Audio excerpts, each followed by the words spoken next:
Okay. Hey everybody, it's Thursday night. Welcome to tonight's podcast, The Education of a Weaponized Man. Once again, I got Coach Brad, Coach Dustin here with me.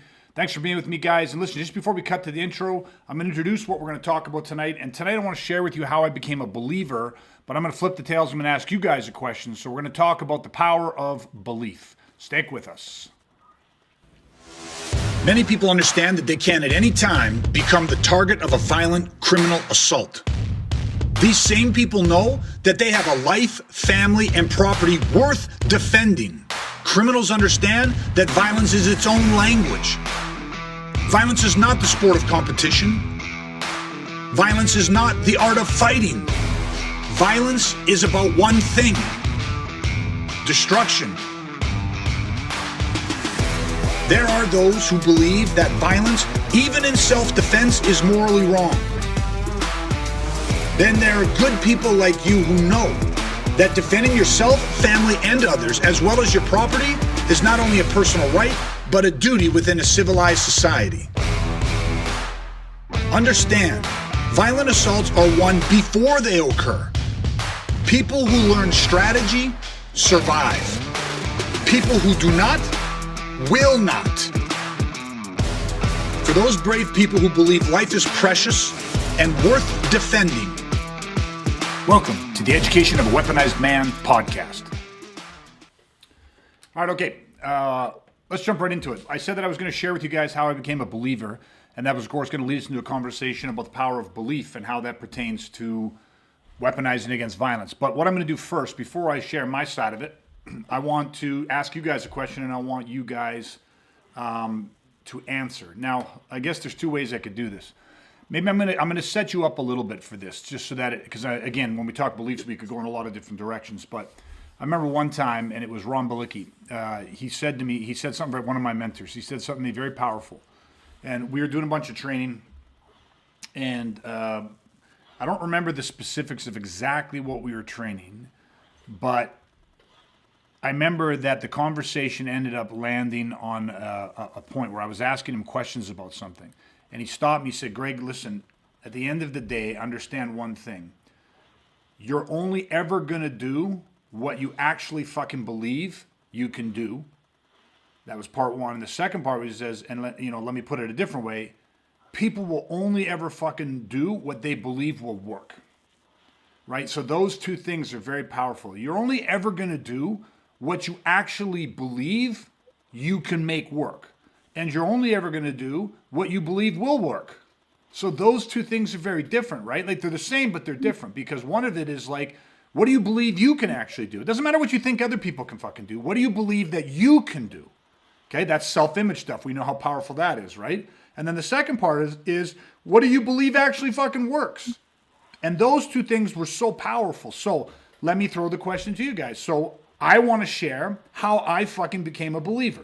I'm actually going to rephrase that. How I became a true believer, right? Because you got to kind of drink the Kool-Aid, and I want to share how I became a true believer. But what I want to ask you guys is, I guess, two things. One, what do you believe about defending yourself against violence? Because that's going to talk about what do you believe actually works.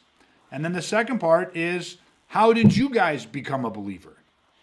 Okay, so there's two parts to that. Answer them in whatever order you want. Answer them one, then the other. I don't care. Whoever wants to go first, or if you need a few seconds, let me know. I can add some filler. But if somebody has something that jumps out to them, go ahead and the mic's yours. I can start, and I don't because it's kind of on the fly. I don't know. I might be a little disjointed here, but I'll get the ball rolling. We'll unpack it as we go. Because a few different things hit me that are kind of totally different things. But anyway, I'll just pick one and run with it. But when you first asked the question, even before the intro, just when you said how did I become a believer, I had a pretty good feeling where you might head with it. So I already started to think about it and primed a little bit. And the thing that kind of hit me first was strategies, and in the sense of like, if I look back on like my journey over 20 some years, and it's kind of like what was it? At what point did I actually start to believe in what we do? And I think it was I got hit with the idea of like, well, perception. It was a perception shift. It's like, well, how did your perception get changed? And obviously it was through all the different conversations we have and all the different analogies you use to convey what you're trying to teach. But really that all just boils down to strategies. Everything we do is strategy based. It's not just about tools. And that's what you see all the time nowadays, especially on social media and any type of self-defense marketing.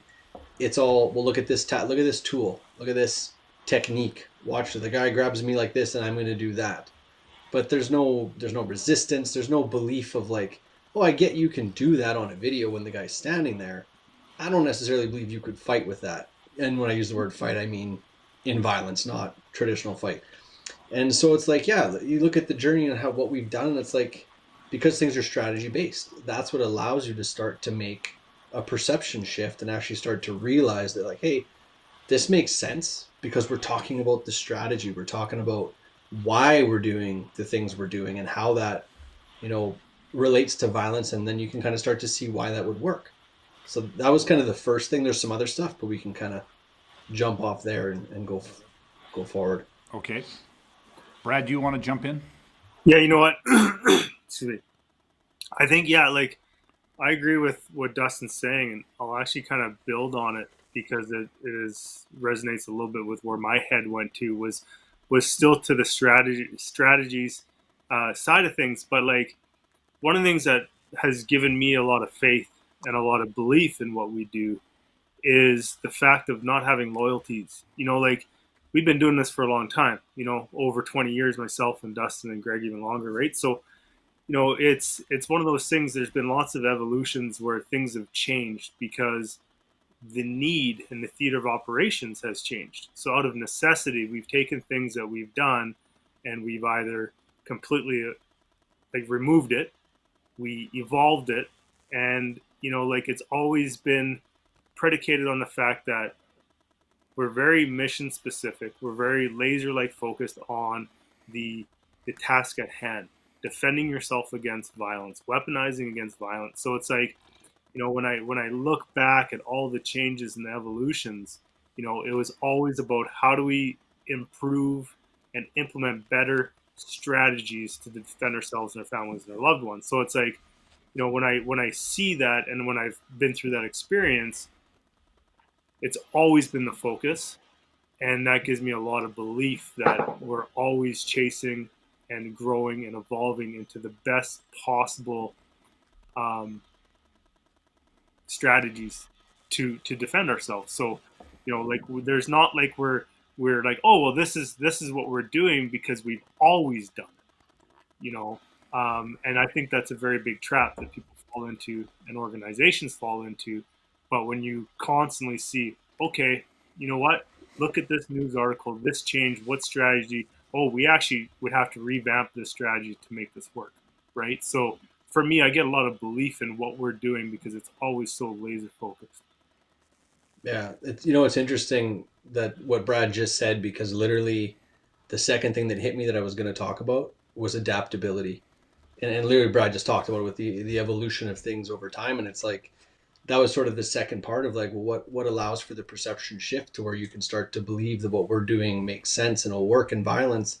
And that was literally it. It was like, well, the adaptability of everything we do over the years, like Brad said, we've seen things change and evolve, and literally we adapt to whatever is necessary. And it's like, when you're not stuck in something and stuck in doing something one way, it's way going to work because you're willing to change.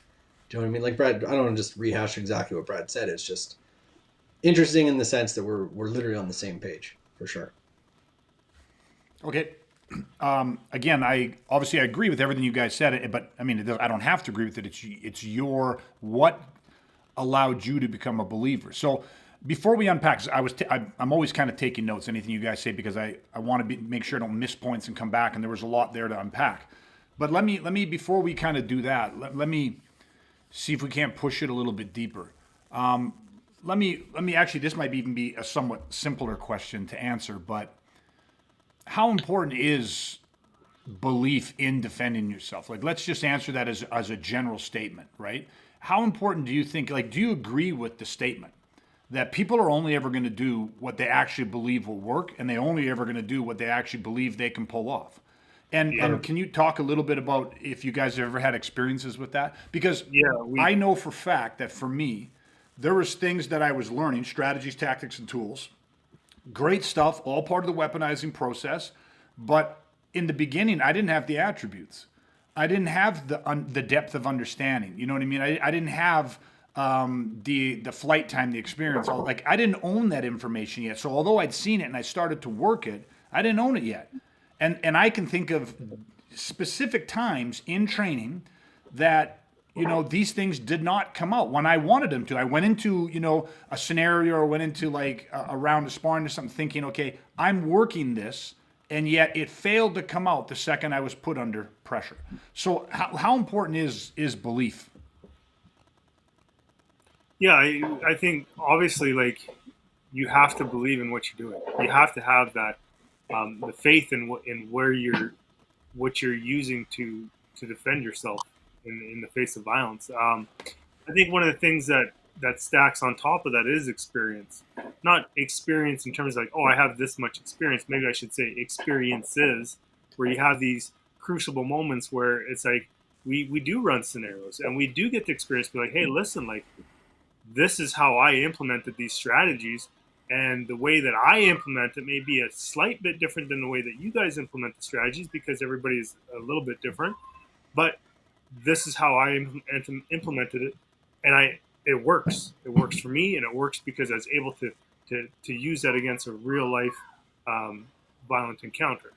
You know, so I think having that, you know, they kind of, for me, they kind of go hand in hand, because they maybe it's better to say, for me, those experiences reinforce the belief that I was building and really honing in on, if that makes sense.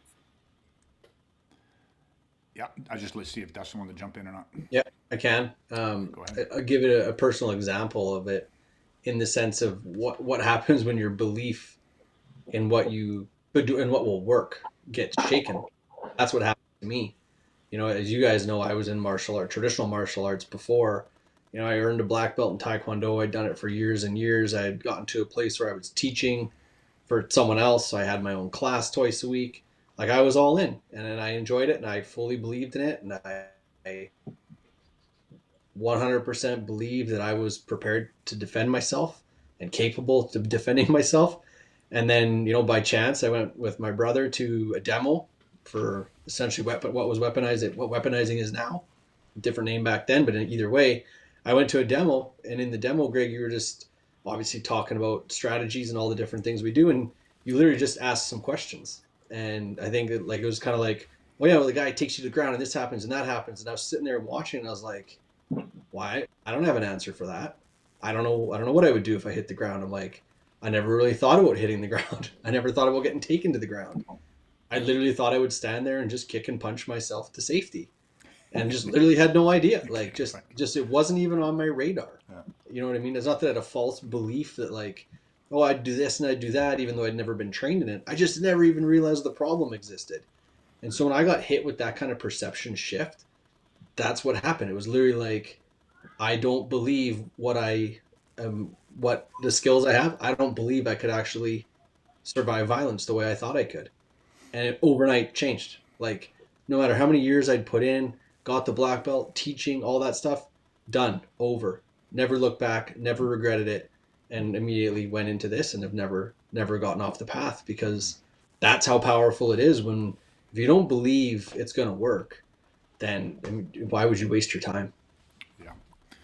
Okay. Again, a lot of really good stuff there, guys. Appreciate it. A couple things that I think are worth unpacking. Let's probe into what Brad just said, his last thing, talking about experiences and stuff. And I'm basically just going to say the same thing, but I'm going to explain it in a slightly different way, because this is part of the conscious process. And actually, this ties into something Dustin had said in the beginning, but you were talking about a perceptual shift.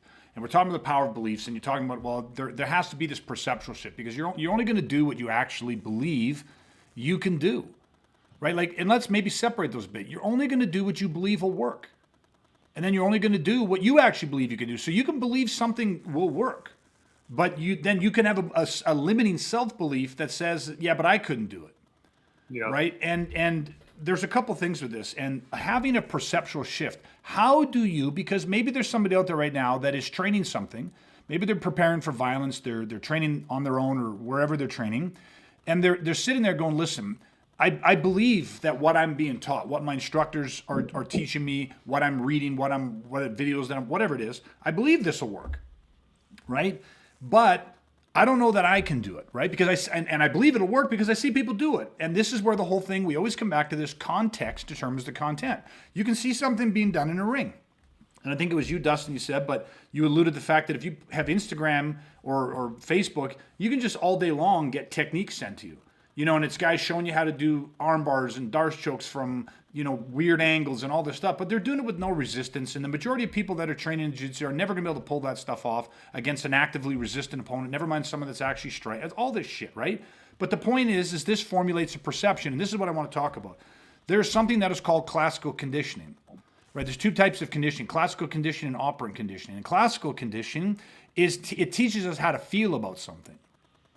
And so when we are watching stuff being done, right, whether it's our instructors presenting it to us, showing us through demonstrations, whether those demonstrations are static or live or against resistant opponents or not, the point is we're seeing something. And when we're seeing it, we maybe go, fuck, that's cool. Or we're seeing it in a movie, or we're seeing it in a sport fight or something like that. But you're seeing it. And when you're seeing it, like the crowd's cheering, and like at the demo, everybody's like, oh my God, it's so awesome. And you can see attributes and a high level of skill and years of dedication. It's like, we all love to watch people that are experts at what they do. I mean, who doesn't like watching Michael Jordan be Michael Jordan? Who doesn't want to watch Gretzky be Gretzky? You know what I mean? Like, or Conor McGregor be Conor McGregor, or Anderson Silva, or anybody. Like, who doesn't like watching the very best of the best? So when we watch that and you see how people respond to them, you see the money they get, you see the accolades they get, the fame that they get, the women that they get, you see all of these things. That's classical conditioning. Society is telling us, hey, worship these people. Like, these people are heroes. These people are tough. This is the toughest man in the world, is a label that gets thrown onto everybody that steps into the ring and becomes champ for a little while. He's the toughest man, pound for pound, the greatest fighter to ever live. But people have to understand that this is all classical conditioning. It's teaching us how to feel about stuff, right? So most of the world has strong feelings about an adult that would injure a child in any way, physically, mentally, or emotionally. Yet a lot of people have never experienced it. They don't know what it is they've never witnessed, they've never experienced abuse. Right? But yet everyone has a feeling about it because as a society we've condemned it, which is good. But there's classical conditioning. That's all. I just wanted to make an extreme case of, just because you haven't had a direct experience with something, the world teaches us how to feel about things. That is classical conditioning. I want people to understand that. So when it comes to you're only ever going to do what you believe will work. Well, how did you form your belief about what will work? And Dustin, that was your example. You did Taekwondo. You're like, well, listen, my belief was formed because I went to this class and I had this instructor who at a time was a mentor and an instructor, and he was probably very good at Taekwondo, and he loved Taekwondo, and he had a belief in Taekwondo. He might not have had a belief that it was the greatest self-defense art in the world, but he probably had a strong belief that it's just a great art. It's great for discipline, great for flexibility, great for all this stuff. And maybe he used it in a fight I don't know. But the point is, he had his beliefs. So somebody is teaching something, sharing something, and they have a certain amount of belief or passion for that. And so everyone else in the class is there going, I'm here too because I think this is the shit. For whatever reason, but the point is, it's easy to see how we get conditioned with our beliefs. Now, I went into this long-winded thing because, and we're going to do this in two parts, but because what I've seen it, you guys have seen it, but I just want people to imagine this. You take somebody that, we're just going to use Taekwondo, but it could be, I use Krav Maga, use Jiu-Jitsu, use any art you want. And you have a student who is training in it, so he believes this will work. Why? Because his instructor can do it, because his peers are doing it. And so all of a sudden, he's out there and he's rolling in class, and he's rolling, and oh, and he gets caught in an armbar. Oh, that's awesome, And so at first, he's the guy that's always tapping. But then a little bit later, he becomes the guy that is now tapping other people. And so now somebody else is tapping on. Now his belief is stronger. But all of a sudden, in the middle of class, you get two guys. Now, these aren't black belts. These are guys that are moderately good, but they get going, and all of a sudden, a guy tweaks a little too hard on the arm. A guy kicks a little too hard at the head. A guy, digs an elbow into the side of his jaw a little. Like, he does something, and somebody gets pissed off. And then when the one guy gets pissed off, he starts to fight a bit more, and then the other guy gets pissed off. And guess what happens? In the middle of a jiu-jitsu match, a fight breaks out. In the middle of a boxing match, a professional boxing match, somebody hits somebody a few seconds after the bell and a fight breaks out in a boxing match. You know what I mean? In a Taekwondo studio, tempers have flared and a fight has broken out in the middle of a sparring class. Like this is not new stuff. This stuff happens all the time. And what I'm getting at is in these moments, if you add this element of emotional pressure, right? So people have to understand that violence and real world aggression is a powder keg of emotions. Somebody is losing or expressing emotional pressure, right? Does that make sense? Does that analogy land at least with you guys? Hopefully other people get it too. When somebody gets fucking pissed off, you can either have two people that are pissed off that are going to fight, or you can have one person that's pissed off and the other person that's fearful. And it doesn't mean he's a pussy, it just means he's fearful. That means like, holy fuck, like all of a sudden I got this fucking rhinoceros blitzing me. It can be overwhelming and terrifying. It's life and death shit, right? But the point is, under pressure, that is what we're talking about. You will revert to your core beliefs. You leave the logical brain, you leave the conscious part of your brain, and you end up in the midbrain. Now, just to really make this clear, in 30 years of doing this, and we run scenarios, and we put people through live fire scenarios in the sense that it's real walls and real doors and lights and low light and tables and chairs, and if you're putting them in cars, you're using real cars and ramming into people and simulating road rage and glass breaking, and I mean it's as real as it fucking gets. And when you have somebody come in that you've been training, we call it developing a firing behavior, but you get them under pressure, and it's like if the pressure is only at a certain level, they respond strategically and tactically. But we know as we're bringing people through this, we adjust the pressure. And in the beginning, we keep the pressure just enough that they can respond strategically and tactically because we're trying to ingrain, we're trying to condition them. And now this moves to the second type of conditioning. That is the operant conditioning. The stimulus response. Introduce a stimulus and elicit a very specific response. So that's the operant conditioning. We apply a certain amount of pressure, physical, mental, and emotional pressure, and it's only enough that they can stimulus respond strategically and tactically. But the second you move the pressure too high, what happens to them? They can't anymore. They can't elicit the correct response that you're looking to ingrain in them. Here's the thing. Can I switch one word in there? Sure. And I'd switch the word can't to won't. And the only reason I would do it, you're 100% correct. They can't. I prefer for our conversation today to say they won't. Why? Not because they're not willing. Not because they can't. Because a minute earlier in a previous scenario, just about equally as hard, they did. Meaning that they have the capability to do it. But the second the pressure gets a little too high, this is the emotions I want people to feel. The second the pressure gets a little too real, a little too high, they won't. And why won't they? They no longer believe that they can do it. They'll say, fuck it. Right? How many times we've seen guys, they get under that pressure. There's no more flashbang, there's no more smash and grab, there's no more avalanche strategies, no more bait and switch. And all of a sudden you got this guy who was doing all of those strategies and tactics a few minutes earlier. All of a sudden you see it in him and he goes, fuck it. And he grabs the guy by the shirt and he starts fucking throwing hockey punches. Or you see a guy grab a guy, pick him up, and he starts trying to pile drive him or slam into the wall, or he gets him in a fucking headlock. Even though he's got two other guys punching him in the face, one guy's got a bottle hitting him on the back of the head, he's still fucking neck wrestling on the first guy. None of it makes sense. It literally, he turns to some of the most inefficient stuff that you could possibly do. Why does he do it? We always say, they start punching. Why do they start punching? Some of them never done boxing a day in their life, but they start punching. Why is that?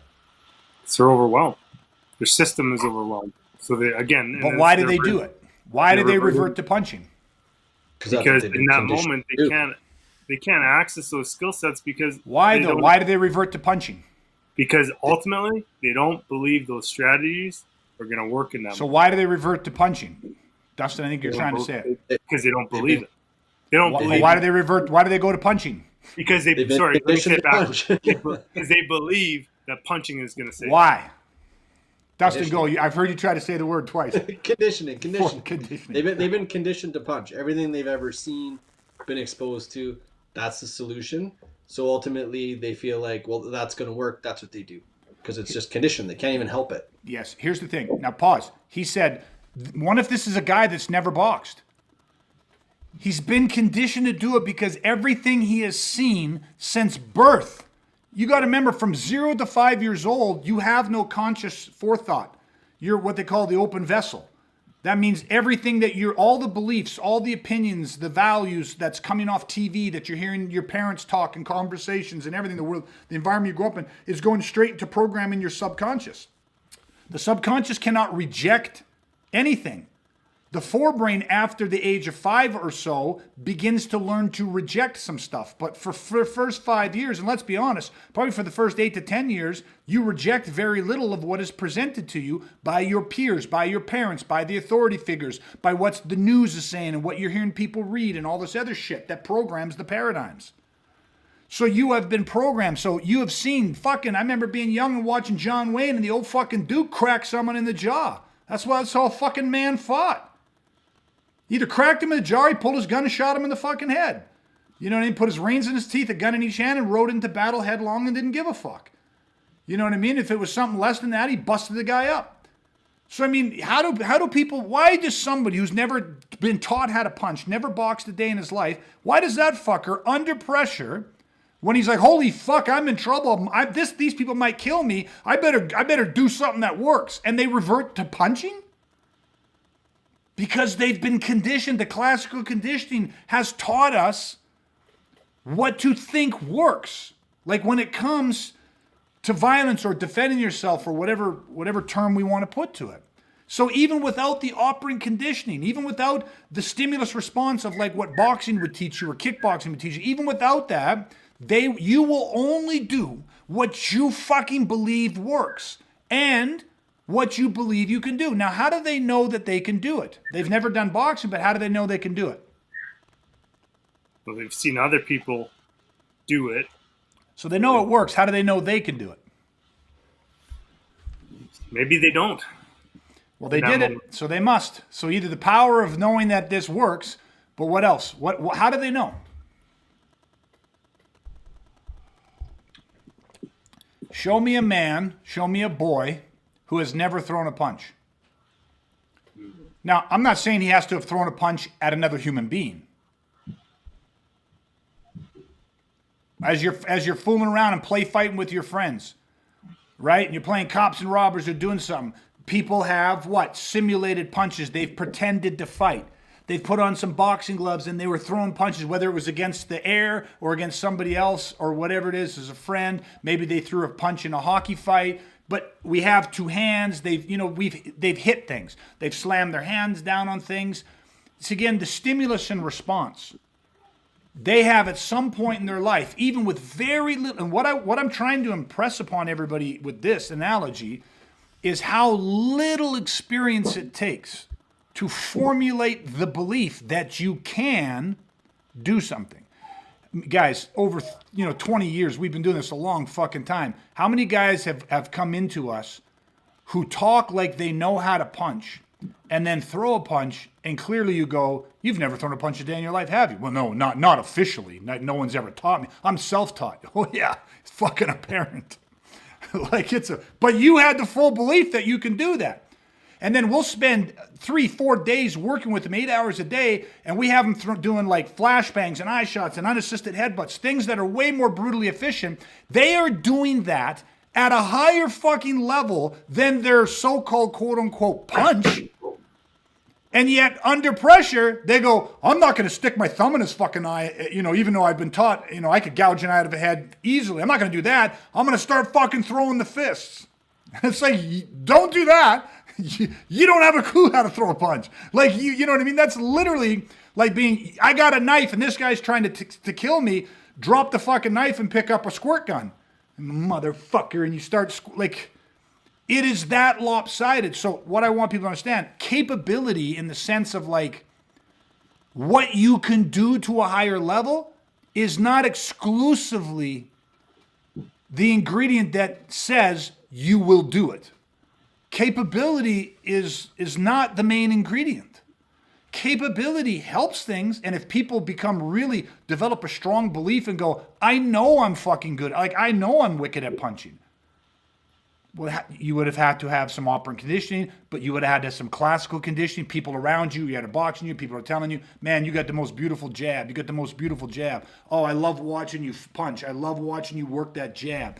People have taught you how to feel all that shit. But I want people to understand that, like, you can have someone more capable at one thing, and they will subconsciously, when it becomes too much pressure, they will revert back to what they believe they can do, even though they can't do it. They just believe they can do it, because they've been classically conditioned since childhood to think, I can do this, or this is what works, and I could do it. I could throw a punch. Right? Do you see the dichotomy in that? Okay, so again, we come back. Maybe at this point, if people understand the classical conditioning and they understand the operant conditioning, I'll share a little bit about how I became a believer. And it's similar to your guys's, obviously, because we all have to walk a similar path, and especially with something like this. At some point, we all became a believer in this. And I'll tell you how I became a believer in this.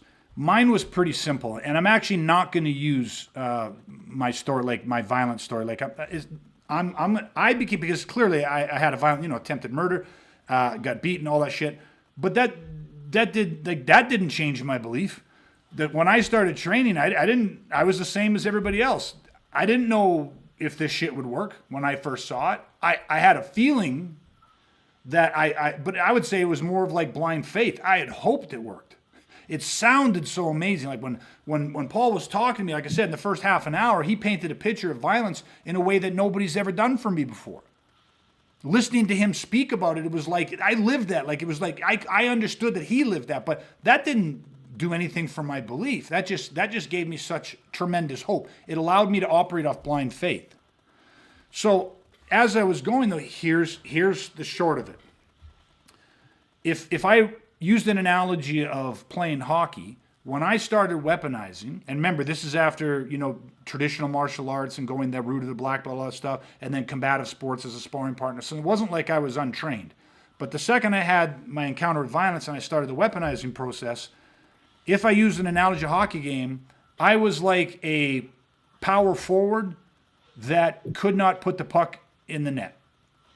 Think of like a hockey player who is known for his scoring ability, whose team depends on him to put the puck in the net, and I was having the biggest slump of my life. I could not put the puck in the net. And as we talk about this pressure thing, whether it was sparring, doing scenarios, whatever I was doing in my training, I could not put the puck in the net. I couldn't finish anything. I couldn't achieve anything. I was not getting the result that I wanted. So it's constantly losing and constantly losing. So in that, guess what happens? Well, that begins to reinforce a belief. Because if I asked you, what do you think my beliefs were at the time? If I kept losing and I couldn't achieve any results, I just couldn't win on any level in sparring and scenarios, what do you know about my beliefs? I can't do this. Yeah, start to feel incapable. I did not believe that it would work.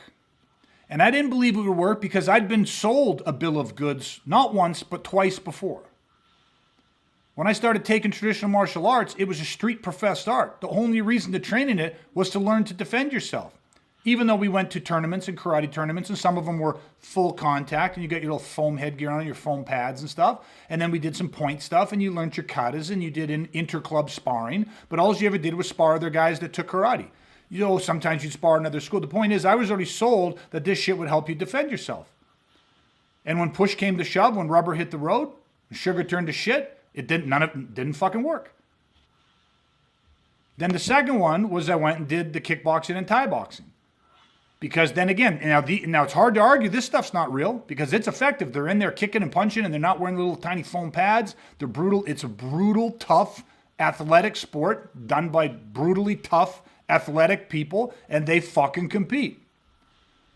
And yet again, when it came to violence, it was the wrong tool for the fucking job. It did not work. So my beliefs had been like, listen, I've had 2 sales pitches. I've bought twice, and both times both things failed me. So my belief that this would work, even though it was different, even though I had hope, I wanted it to work. But my belief was that this will never work. And then, of course, the other side of it, probably even the bigger side of it, was, well, maybe it works for those guys.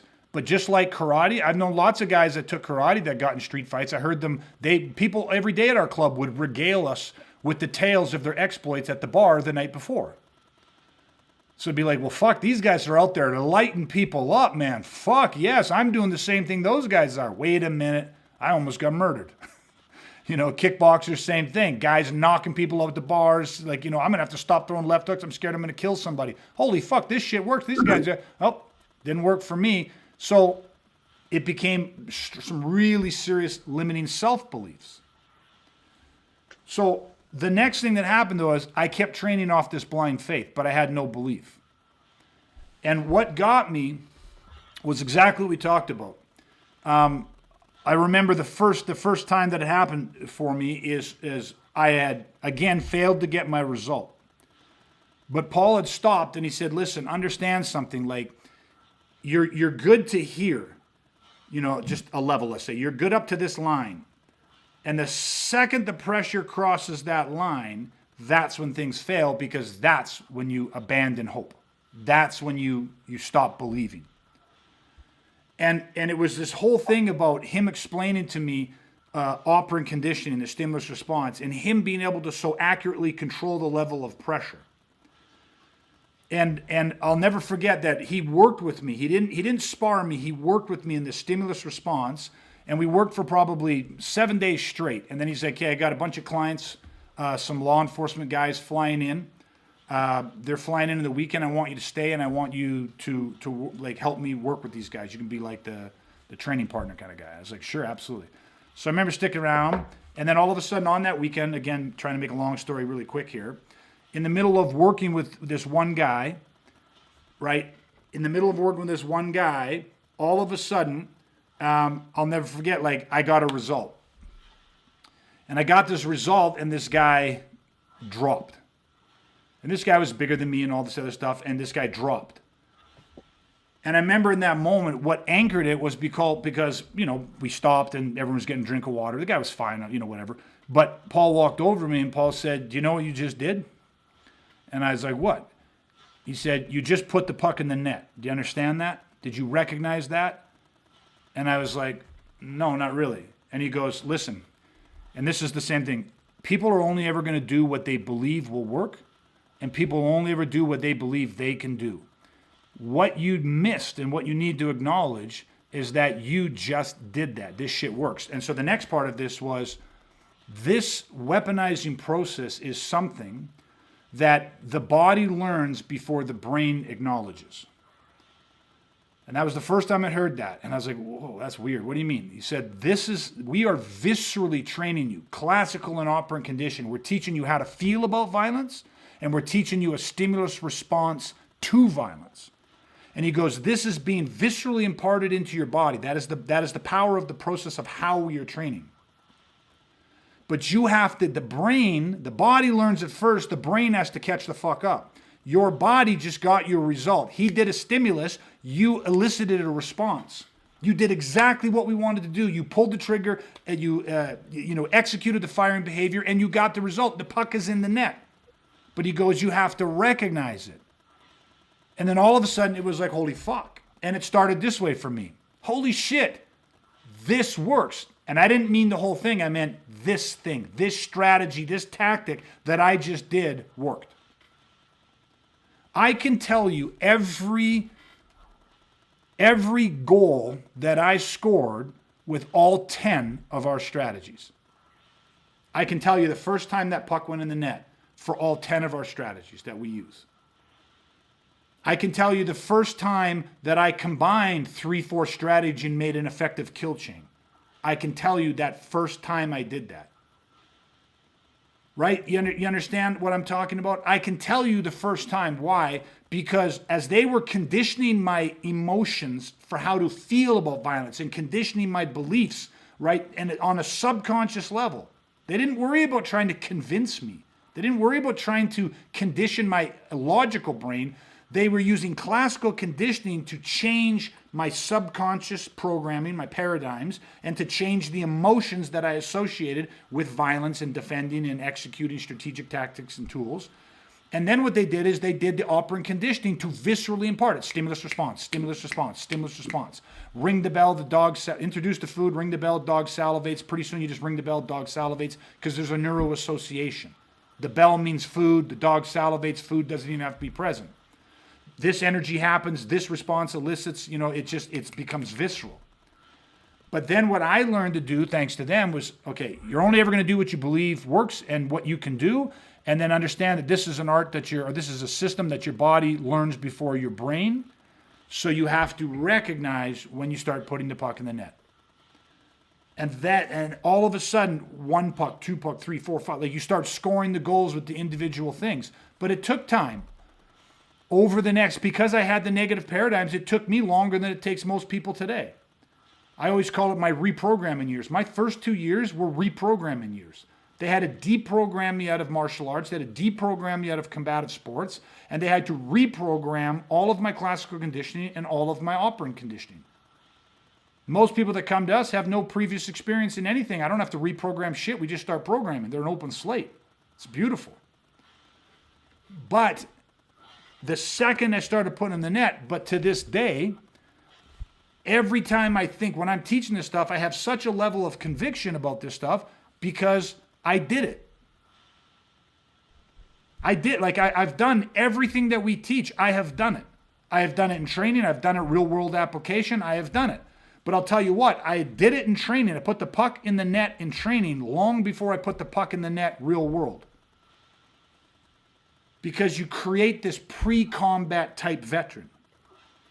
And this is, Brad, you alluded to this, like when we talked about experiences and you mentioned, like you were just talking about, like in scenarios or in training, you have these experiences, like crucible experiences, big moment experiences where you put the puck in the net. Our whole goal, and I hope people understand this in training, is when people start training with us, I don't trust your brain and I do not trust your belief system. And I'm not saying you're not a good person. I'm not saying you don't have great attributes or special qualities, or I'm not saying any of that stuff. I don't trust it. Because if you haven't been conditioned specifically for violence and defending against violence, and you haven't experienced the operant conditioning, if you haven't gone through that process, then there is no way to have all of the tools that you need, all of that programming that you need. There's no such thing as tough. It's trained or untrained. That's the way the world is. So what I do, and no matter how much a person might have, I consider it to be zero. And then what do we do with them? We teach them how to feel about violence. Not how to think about it, how to feel about it first. We retrain their classical conditioning, their paradigms, their subconscious programming, and then we give them the stimulus response, stimulus response, stimulus response, and we keep increasing the pressure. But here's what happens, is we do that until their body puts the puck in the net.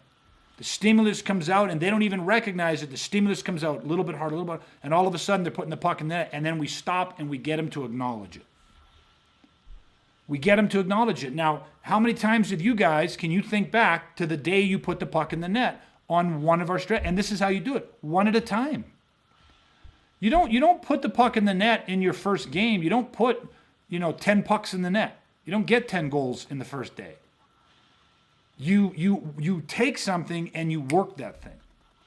I have a client right now that is, he has a learning, he's on the spectrum. And he's a great guy, super nice guy. He's 25, I think he is. So he's mid-20s. He lives on his own from his parents, but with an aide, so someone in the house, just to help him with some of the organizing stuff. He's he's a great guy, very independent, goes to work every day. He's a slight-built guy. Clearly no previous experience with any type of training or martial arts or physical sports, anything like that. most people would look at him and say he's more on the fragile side, very thin. I don't even know if he weighs 130 pounds, 120 pounds. He's 5'8" or 9. The point is that this individual, his parents reached out because, and maybe people have heard a lot about this in the news lately, the LRT systems, the transit systems, there's been a massive increase in aggressive, violent encounters. And this poor guy has been targeted, as the violent criminals love to do. They love to target the weaker or what they believe to be the prey. And so he fits a lot of the predator optics. So these guys are drawn to him. And of course, it's a little harder for him to process everything. What's going on? How do I respond? Read the social cues, all that type of stuff. The point I want you to get it is, we sat on it and they approached me and said, would you be able to help him? And I've worked with cases like this in the past, and I was 100% certain that we could help him. 100% certain. Why? Because I've done it before. I've done it already. I've done it with people that are higher on the spectrum or lower on the spectrum, whichever way we look at it. I've done it with people that have different disabilities. They're more physically limited than him or mentally or emotionally limited than him. We've done it before. And so I want you to understand again, for me to teach somebody what has to be there, I can only teach people what I fucking believe will work for them. And I can only teach it to them if I actually believe they can fucking do it.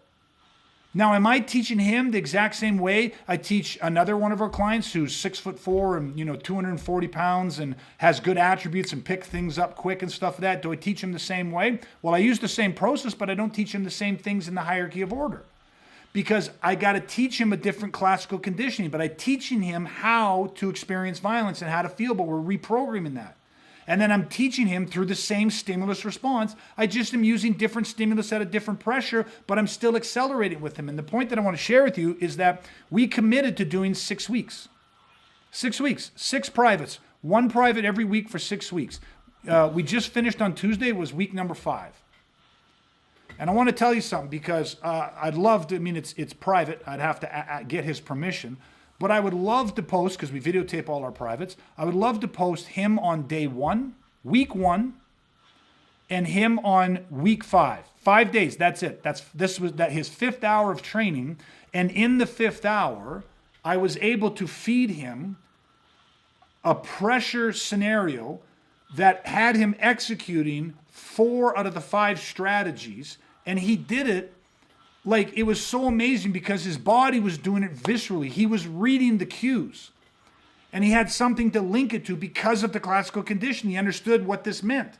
And then the operant condition, his body, I didn't have to teach his brain and get him to fully understand it. I conditioned his body. There's that saying, never tell somebody what to do when they're going to be scared out of their minds. You condition them what to do. Right? They don't tell airline pilots what to do when the engines blow up and the plane's spinning towards the earth. They condition them. They put them in flight simulators and they do stalls in flight school and they do all that. They condition them so that their body viscerally, operant conditioning goes into stimulus response, classical conditioning. Ladies and gentlemen, we're currently falling 5,000 feet per second. If you would like to please conveniently put your trays and chairs in the upright position. And the whole time they're in there doing all shit and everybody else fucking screaming, losing their mind, pissing and shitting themselves. And the pilot sounds like he's out for a Sunday leisurely stroll. Why? Because they've been conditioned how to operate under pressure. Same thing that we do with, special operations groups. You condition them. And the point is that this individual with no previous experience with what some would say limited capabilities, right? Which really isn't, whatever. But the point is that on lesson 5, he's pulling the trigger and he's getting the puck in the net. Now, does this mean that this kid is fucking John Wick reincarnated and the toughest guy in the world? Nobody ever fucking, no. But what it means is if that one of these individuals that sees him solely as prey approaches him, he has the strategy, tactics, and tools. And the most important thing is he's a fucking believer. And the one thing that I'll share that I have learned from not only working with him, but working with other individuals that fall on the spectrum, have different physical abilities. The one thing that I have learned, and the one thing that blew me away with him, is he fucking believes. he bought in faster than almost anybody, than a regular person would, a regular client does. Why? Why do you think that is, that he buys in so deeply?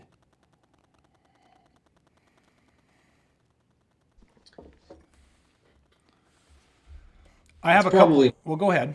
I was just gonna say, is it because he doesn't have the same preconceived, well, I guess conditioning, like just has less of the conditioning than what the average person had coming in? You know what I mean? What way do you mean that? Because you're 100% right. I just want to clarify a little bit about what type of conditioning we're talking about.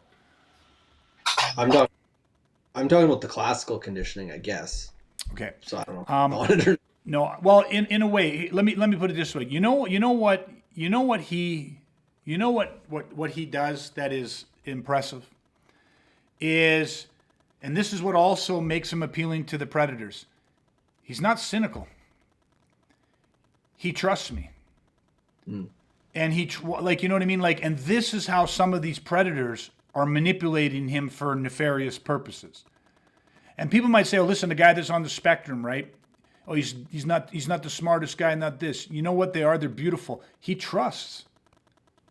He started. We had probably an hour worth of conversations and emails. I built a relationship with him, not a deep one, but I mean, we invested time on the front end before the training ever started, because I knew that the only way it was going to work is if he put his absolute faith in me.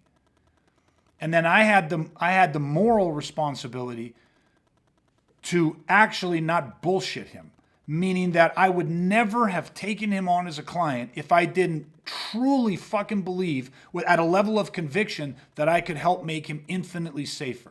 I can't guarantee he's never going to get jumped or never going to get murdered or physically beaten, but I believed 100%, and even more so now, that I could help him better than a lot of other places, because we weren't trying to teach him some fucking art.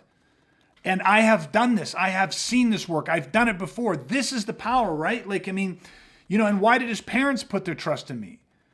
Because at the end of the day, every interaction is about trust. And when you teach someone, it's like, but they could feel, I've done this before. So how do you know this is going to work, Greg? How could you be, like, the goals they had for him and how they wanted him, what they wanted him to feel when he's on his own, taking the transit or something, that level of safety, certainty, and confidence. I know that I can give that to him. We can make that happen. There's no doubt in my mind. Why? Because I'm doing it every day. Because I've been doing it for 30 years. You guys have helped do it. You guys have been through the process. This is what you do. You find the person that's done the thing you want to do, because then you don't have to put effort into it. And people that have done shit, people that are doing stuff, they don't need to sell people on shit. They don't need to have titles and doctorates and certificates. This is why I don't give a shit about any of my certificates. I hate titles. There's no formalities, no uniforms. Because at the end of the day, people say, well, how people are going to know or separate you from anybody else? Because I fucking do it. And I can get the fucking result. And I've been doing it for 30 years, singularly. I'm obsessive about this stuff. I eat, sleep, and breathe this shit. So I can get it done. That's how you know. Because if you have a problem when it comes to violence, I will solve that problem for you. I will get you. You know, people say, well, I don't know about me. I'll get you to believe that this shit works, and I will get you to believe in yourself that you can do it. Why? Because I'm going to show you how to do it. I'm going to get you doing it. Because then those beliefs become you. You can't operate off my belief. My belief in this stuff and my belief that I can do it has zero impact on you, other than some classical conditioning. Well, listen, that buys me enough credit to get started. I'm going to put some faith in you. I'm going to invest a little bit of money, a little bit of my time, a little bit of my effort into you.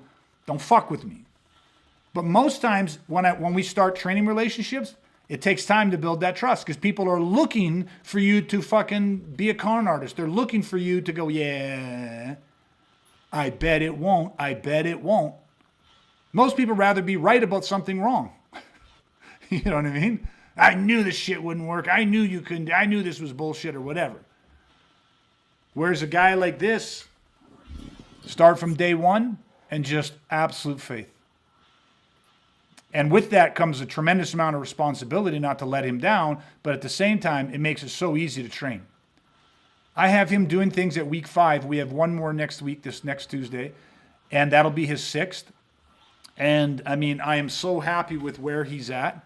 And the funniest part about it too is we committed to 6, and at the last one, because of what he was doing, and it was so cool because his dad dropped him off. And at the last couple scenarios that we were running where I came at him and I was putting a lot of pressure on him, being very aggressive, he read the signs right. Bam, he throws into flashbang. He does the perfect Trojan horse, throws into flashbang, smash and grabs, slams my head in the wall, and then goes into this avalanche and gouges the eye. And he takes and he bolts, and he just bolts after, and he bolts right out to the car. And he's, did you just see what I did? You know what I mean? He was so happy. And his dad was like, holy shit. You know what I mean? Like, it was just, I heard the car door open. He almost forgot to say goodbye. You know what I mean? Heard the car door open. He was so excited. And you just see what I did? But you could see that he was shocked in what he had just done. That's how you become a believer. By doing it, by putting the puck in the net. Because at the end of the day, that's what, I mean, did you put the puck? Can you put the puck in the net? Have you been there and done that? And that was his puck in the net moment of saying, I remember the first time I did these 4 strategies. You know what I mean? And like, how does that, and again, I find everything in him is so surface and exaggerated in a great way. Like, you see the joy, you see the enthusiasm, you see the shock and awe, you see how he's impressed with himself and more confident in himself, and he walks different. You see all that, and he has now been there, done that. So now he has, I mean, at the end of the day, what did we teach him that makes him infinitely safer? I submit that the thing that we taught him the most, the thing that I gave him the most, beyond strategy, beyond tactics, and beyond any tool, was belief. He now has something that he believes will work, and he believes he can execute. That's it. We don't bank on this by any means, but like you just said, because he has that belief, he walks different, he carries himself different. That alone will make him safer to some degree. 100%. Like you said, there's no guarantee he still won't get targeted or whatever, but there's absolutely a chance that somebody will think twice and choose a different target. Just because of the way he now carries himself. 100%. Just that extra little bit of confidence could be enough to tip the scale in his favor without ever having to do anything. 100%. Right? We know it does, because we know that there's the predator optics. There's 3 things that they look for.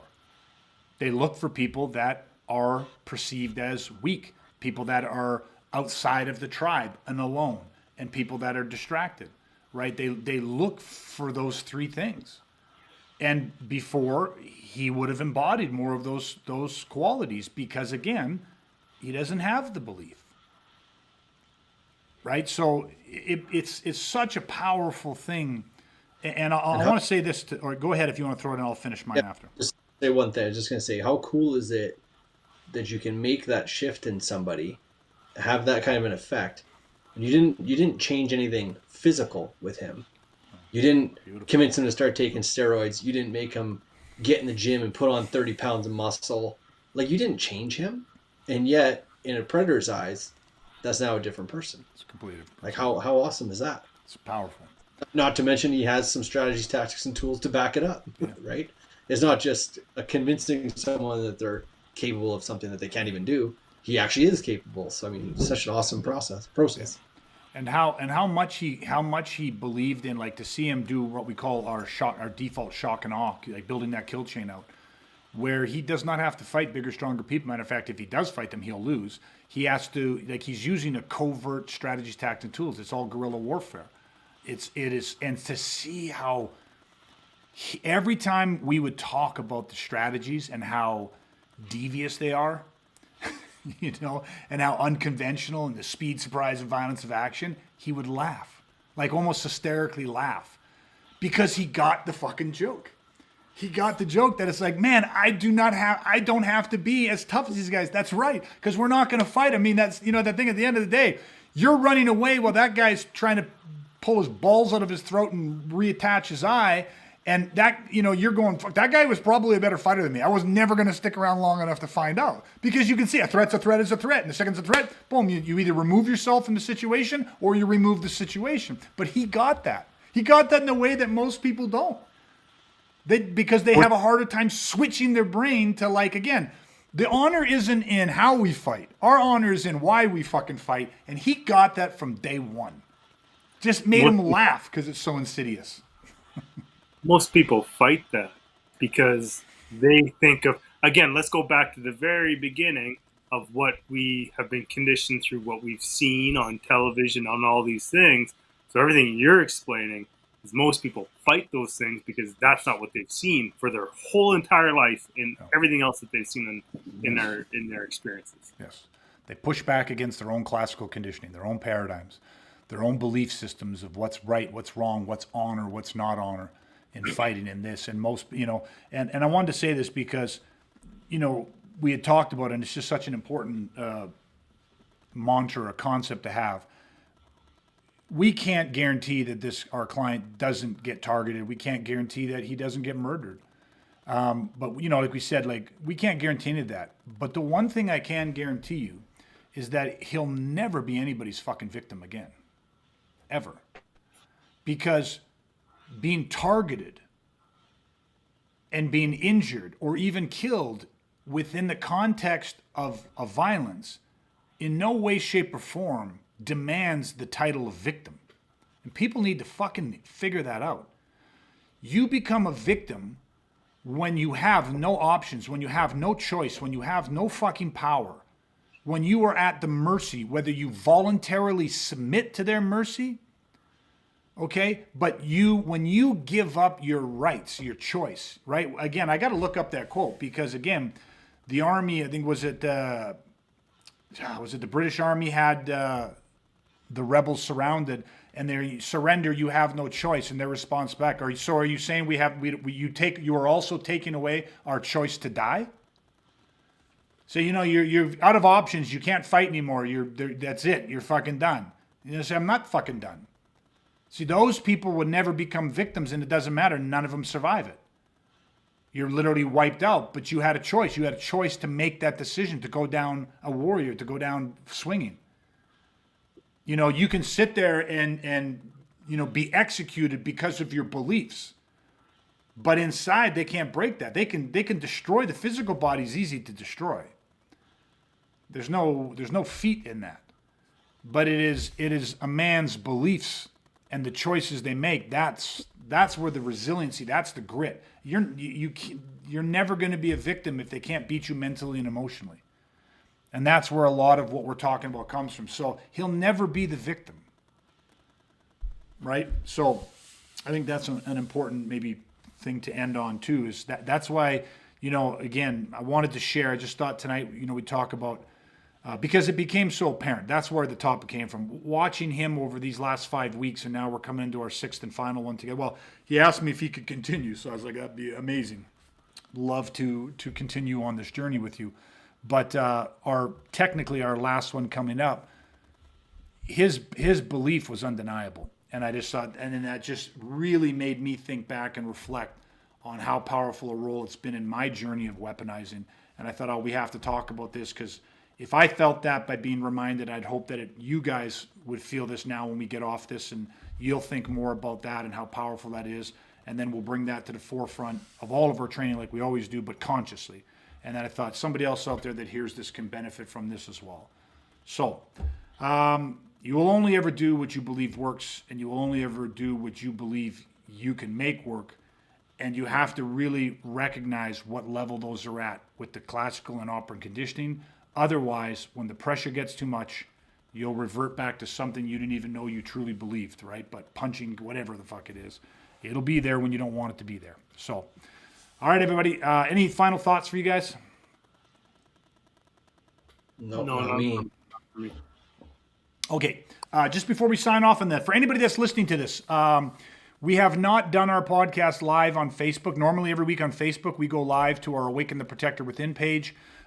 We are going to be switching that a little bit. Some of you might just follow us wherever you download or listen to your favorite podcast. That's great. We appreciate it. Please don't forget to leave us a review. Give us a 5-star rating if you feel that we deserve that. That is what helps us reach new and new members. We are growing, and we're doing this organically. And the reason we're growing is because people have taken the time to give us a rating, leave a comment. It takes less than 90 seconds to do that. It's deeply appreciated. But we are going to be doing our live broadcasts every Thursday. Actually, all of the lives we're going to start doing are going to be now on our YouTube channel. So if you do not already follow us on YouTube, please head to Awaken the Protector Within on YouTube. Give us a like, subscribe. Don't forget to turn on your notifications so that anytime we go live, you'll get a notification and you can join us live. Remember, you can always, if you like listening to our podcast, that's great. But if you like watching the podcasts, please don't forget YouTube, Awaken the Protector Within, subscribe, turn on notifications. But any way, shape, or form, leave us comments. We love it. And we just so deeply appreciate it. And like we said, the movement's growing, the channel's growing. We are training and helping weaponize more and more people. We would love and be completely honored if we got to play even a small role in helping you weaponize against violence so you can learn to protect yourself, family, and property from violent criminal assault.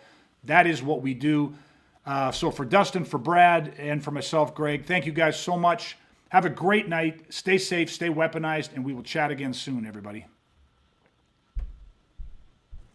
Hey, thanks so much for listening. And listen, if you found this content valuable, here's 3 different ways that I can help you weaponize for free. First, grab a free copy of my ebook, The Education of a Weaponized Man. To get your free copy today, head to ebook.awakentheprotector.ca. Number 2, you can take a free workshop where you will discover the 10 insights violent criminals don't want you to know. To take this workshop, head to workshop.awakentheprotector.ca. The third way is to head to my website and check out all of my Freeline programs that cover everything from mindset to strategies. To check us out, go to awakentheprotector.ca. And finally, leave a 5-star review so that we can reach more good people like you who are ready to weaponize and rise regardless.